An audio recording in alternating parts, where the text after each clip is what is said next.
خلاص والله صدق ورد كيف سووها؟ هذه طريقتها يا عبد الله يعني.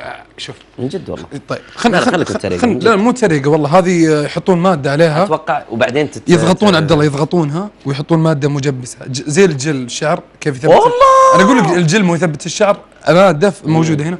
طيب. خلينا نجرب يا عبد الله عشان نوري بس يلا اوكي. نضع ماء بس قدر نص كوب. اي مو حاره هذه، نص كوب. نعم. ماء حار. والله نجي البهارات. مو بحار البهارات. طبعا بعد ما وضعنا الماء الحار، هذه البهارات لا بهارات هنا. امسك هذا لا خلاص امسك هذا بهار، هذا اللي هو الصوص. الصوص هذا الصوص. نجي العصفور زي ما انتم شايفين يضع بشكل دقيق. نعم نعم.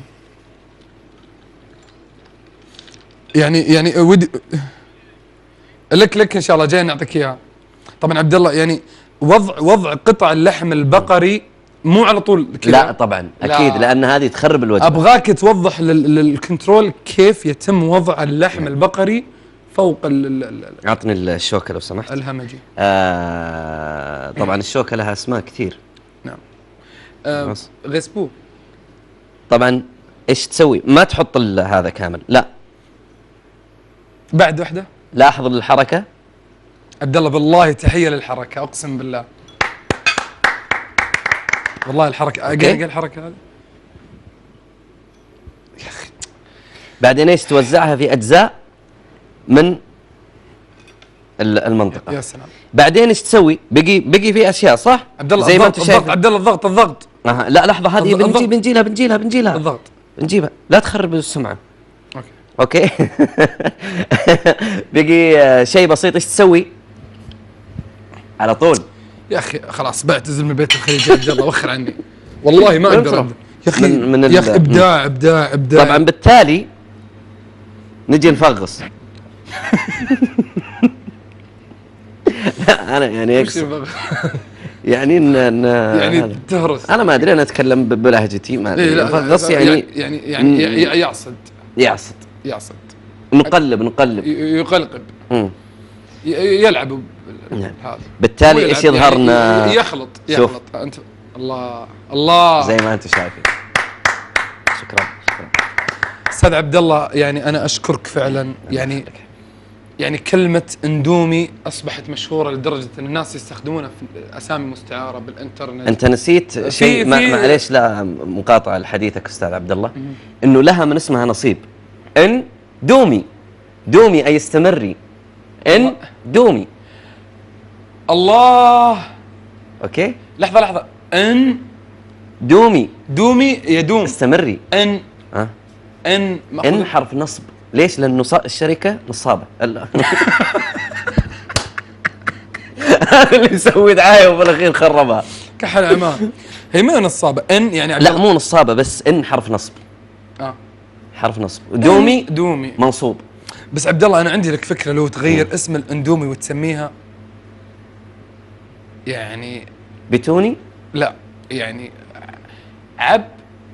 قوشي او دوشي.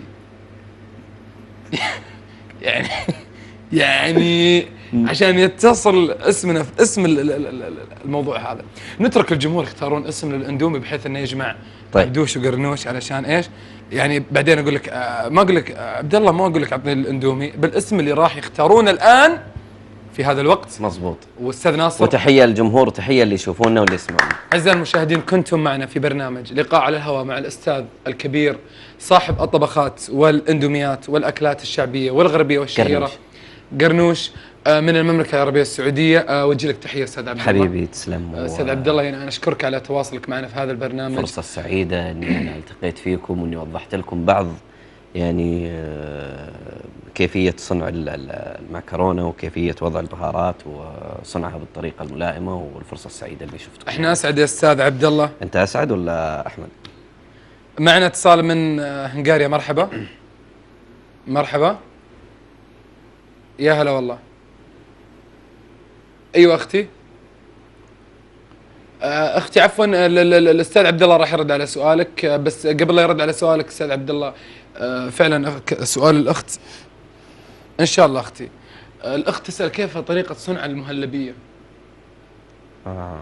هذه يبغى لها يعني يبغى لها حلقة ثانية. نعم. عزيزتي المتصلة، يعني يا ليت تتصلين مرة ثانية في مهلبية بالحليب أه؟ في بالموز. والله انا ابغى اسوي، والله لان الموز موجود والحليب موجود. طيب نخترع حاجة ثانية. الو، معنا اتصال من السعودية. ال كلوكس كورن فليكس. الو، ايوه السلام عليكم. وعليكم السلام. مساء النور. ام محمد، بس لو تقصرين على صوت التي في الله يعطيك العافيه. الفرن. لا خلي الثلاجه صوتها عادي. الفرن اوكي. نعم تفضلي، معك الدكتور عبد الله. مرحبا، اهلين، معك المهندس عبدوش. حبيبي. لا يا شيخ. هلا عمري. خربها. يا اخي عادي واحد يكلم صديقه اخوي يقول له حبيبي عمري، عادي. انا كم مره اكلمك عبد الله اقول لك هلا حياتي. ارجع لك. رجع بصراحه. شوف الموضوع هذا. نعم. خلاص، احيانا انت صديقك معك. هلا حبيبي. هل ما يحق لك تقول لصديقك؟ نعم يحق لك. ليش؟ والله العظيم. لان في ناس اذا الف على الشيء اوكي اصبح مثل عمرك. صح. ماشي. اسالك بالله كيف اسلوبي انا عبد الله من اكلمك؟ هلا حبيبي، هلا قلبي. صح متعود. اي والله. فهلا قلبي، بس مو هلا حياتي غير شوي. ما هو ممكن يكون شيء في اغنيه من كلمات حياتي يا بعدك. لا هذه في المعنى اللي انت قلته ضدك. بس في مثلا انت تقول يا حياتي، والشاعر ايش يقول حياتي كلها صبر وجلاده. يعني ممكن هذا الانسان مسبب لك تعاسه في حياتك، فانت تقول له حياتي لان حياتك كلها صبر وجلاده. يعني ممكن اقول لك عبد الله يا حياتي وانت تكرهني وانا اكرهك، كلها صبر وجلاده. وغيري عايش عيشه سعاده. انا اللي تايهم بالغي مغرم، غريق في هواء راعي القلاده. يعني ممكن يعني اتصال نعم. سؤال من احد المشاركين معنا في قناه عب قرنوش، يسالون هل الاندومي تزيد من الوزن؟ والله شوف الله يستر. اعزائي المشاهدين، انا وصلني فاكس عبد الله، استاذ عبد الله بس اسمح لي، فاكس وصلني من محمد احمد من الكويت، يقول استاذ عبد الله اشكرك على البرنامج الجميل جدا والاكثر من رائع، والذي يمدنا بكل حيويه ونشاط. وش النشاط؟ وضغط على التليفون، واتمنى ولا شوايه على التليفون.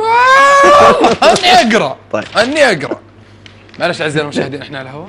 اعزائي المشاهدين سوري ولا مصري سمعت ابو يوسف. فانا ان شاء الله انا بكلم الاستاذ المخرج مجعس الهقط، وبخليه ان شاء الله باذن الله تعالى يخصص 5 خطوط. فنرجع للسؤال اللي يقول هل يزيد من الوزن؟ يختلف من انسان لاخر.